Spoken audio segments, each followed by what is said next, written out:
marcher dans tes voies, Seigneur, sauve-moi. Le Seigneur soit avec vous. Et avec votre esprit. Évangile de Jésus-Christ selon saint Marc. Gloire à toi, Seigneur. En ce temps-là, Jésus regagna en barque l'autre rive, et une grande foule s'assembla autour de lui. Il était au bord de la mer. Arrive un des chefs de synagogue, nommé Jaïr.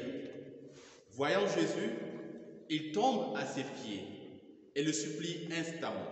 « Ma fille, encore si jeune et à la dernière extrémité, viens lui imposer les mains pour qu'elle soit sauvée et qu'elle vive. » Jésus partit avec lui, et la foule qui le suivait était si nombreuse qu'elle l'écrasait. Or, une femme qui avait des pertes de sang depuis 12 ans, elle avait beaucoup souffert du traitement de nombreux médecins, et elle avait dépensé tous ses biens sans avoir la moindre amélioration. Au contraire, son état avait plutôt empiré. Cette femme donc, ayant appris ce qu'on disait de Jésus, vint par derrière dans la foule et toucha son vêtement. Elle se disait en effet, « Si je parviens à toucher seulement son vêtement, je serai sauvée. » À l'instant, l'hémorragie s'arrêta. Et aussitôt, elle ressentit dans son corps qu'elle était guérie de son mal. Jésus, en ce moment même, se rendit compte qu'une force était sortie de lui. Il se retourna dans la foule et il demandait, « Qui a touché mes vêtements ?» Ses disciples lui répondirent, « Tu vois bien la foule qui t'écrase et tu demandes, qui m'a touché ?» Mais lui regardait tout autour pour voir celle qui avait fait cela. Alors la femme, saisie de crainte et toute tremblante, sachant ce qui lui était arrivé, vint se jeter à ses pieds et lui dit toute la vérité. Jésus lui dit alors, « Ma fille, ta foi t'a sauvée. Va en paix et sois guérie de ton mal. » Comme il parlait encore, des gens arrivent de la maison de Jaïr, le chef de synagogue, pour dire à celui-ci, « Ta fille vient de mourir. À quoi bon déranger encore le maître ?» Jésus, surprenant ces mots, dit au chef de la synagogue, « Ne crains pas, crois seulement. » Il ne laissa personne l'accompagner, sauf Pierre, Jacques et Jean, le frère de Jacques. Ils arrivent à la maison du chef de synagogue. Jésus voit l'agitation et les gens qui pleurent et poussent de grands cris. Il entre et leur dit, « Pourquoi cette agitation et ces pleurs? L'enfant n'est pas morte, elle dort. » Mais on se moquait de lui. Alors il met tout le monde dehors, prend avec lui le père et la mère de l'enfant et ceux qui étaient avec lui. Puis il pénètre là où reposait l'enfant. Il saisit la main de l'enfant et lui dit, « Talitha koum », ce qui signifie, « Jeune fille, je te le dis, lève-toi. » Aussitôt la jeune fille se leva et se mit à marcher. Elle avait en effet 12 ans. Ils furent frappés d'une grande stupeur et Jésus leur ordonna fermement de ne le faire savoir à personne. Puis il leur dit de lui faire à manger. Acclamons la parole de Dieu. Louange à toi, Seigneur Jésus.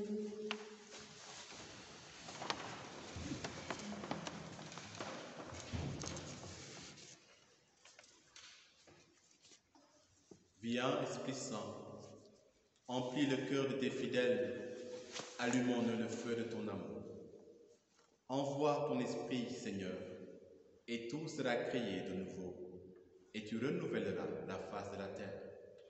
Ô Dieu qui a instruit le cœur de tes fidèles, par la lumière de ton Esprit, donne-nous de comprendre et d'aimer ce qui est juste et bon, et d'éprouver sans cesse le réconfort de sa présence, par Jésus le Christ, notre Seigneur.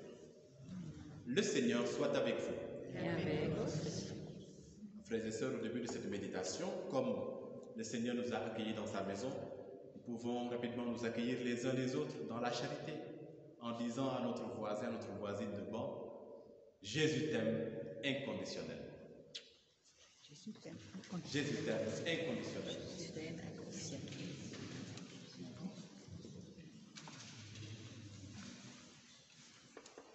Frères et sœurs en Christ, dans l'évangile que nous venons d'écouter, Marc nous a relaté 2 miracles.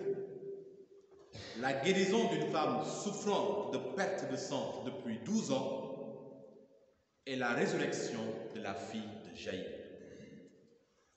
Alors qu'il était en route pour le second miracle, qui en principe devait arriver en premier, Jésus est pressé de toutes parts, écrasé par une foule nombreuse, désireuse d'en voir et d'en entendre davantage.